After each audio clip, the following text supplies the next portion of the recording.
विश्वं दर्पण दृश्यमाननकरी तुल्यं निजान्तर्गतम् पश्यन्नात्मनि मायया बहिरिवोद्भूतं यथा निद्रया यः साक्षात् कुरुते प्रबोधसमये स्वात्मानमेवाद्वयम् तस्मै श्रीगुरुमूर्तये नमः इदं श्रीदक्षिणामूर्तये तस्मै श्रीगुरुमूर्तये नमः इदं श्रीदक्षिणामूर्तये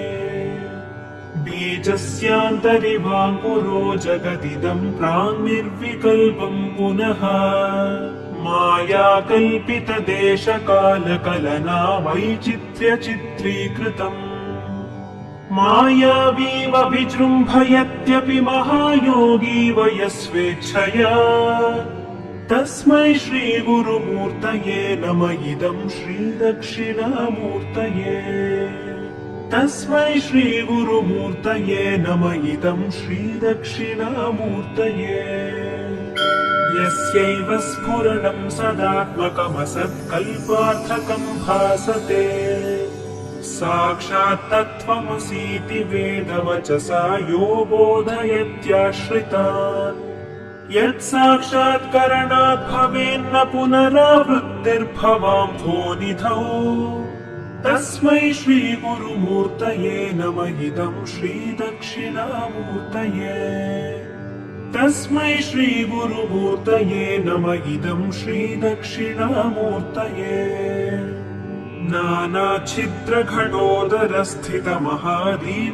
नानाच्छिद्रघटोदरस्थितमहादीपप्रभाभास्वरम् ज्ञानं यस्य तु चक्षुरादिकरणद्वारा बहिस्पन्दते जानामीति तमेव भान्तमनुभात्येतत् समस्तं जगत् तस्मै श्रीगुरुमूर्तये नमः इदं श्रीदक्षिणामूर्तये तस्मै श्रीगुरुमूर्तये नमः इदं श्रीदक्षिणामूर्तये देहं प्राणमपीन्द्रियाण्यपि चलां बुद्धिं च शून्यं विदुः स्त्रीबालान्धजडोपमास्त्वहमिति भ्रान्ता भृशं वादिनः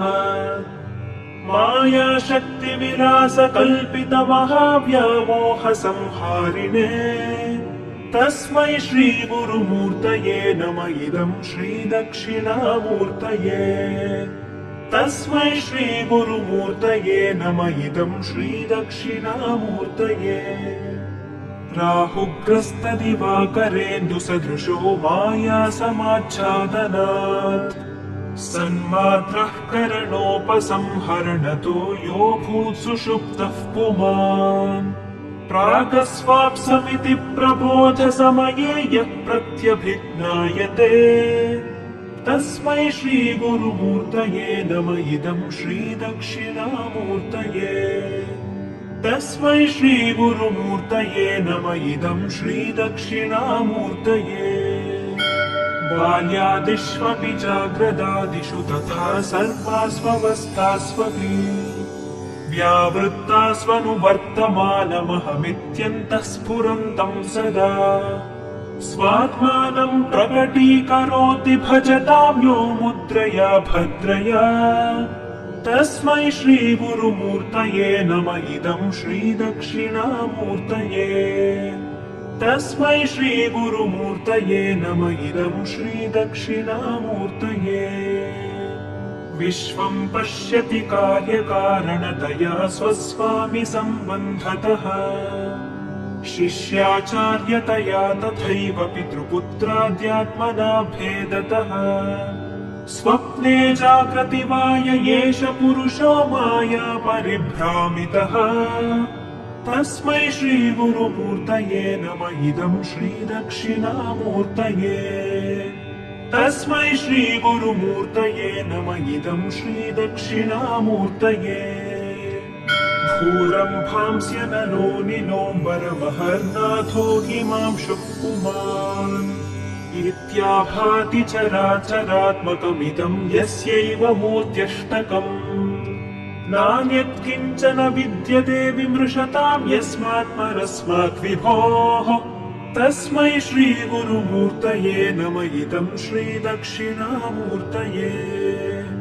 तस्मै श्रीगुरुमूर्तये नम इदं श्रीदक्षिणामूर्तये सर्वात्मत्वमिति स्फुटीकृतमिदं यस्मादमुष्मिंस्तवे तेनास्य श्रवणात् तदर्थमननात् ध्यानाच्च सङ्कीर्तनात् सर्वात्मत्वमहाविभूतिसहितं स्यादीश्वरत्वं स्वतः सिद्ध्येतत् पुनरष्टधा परिणतं चैश्वर्यमव्याहतम्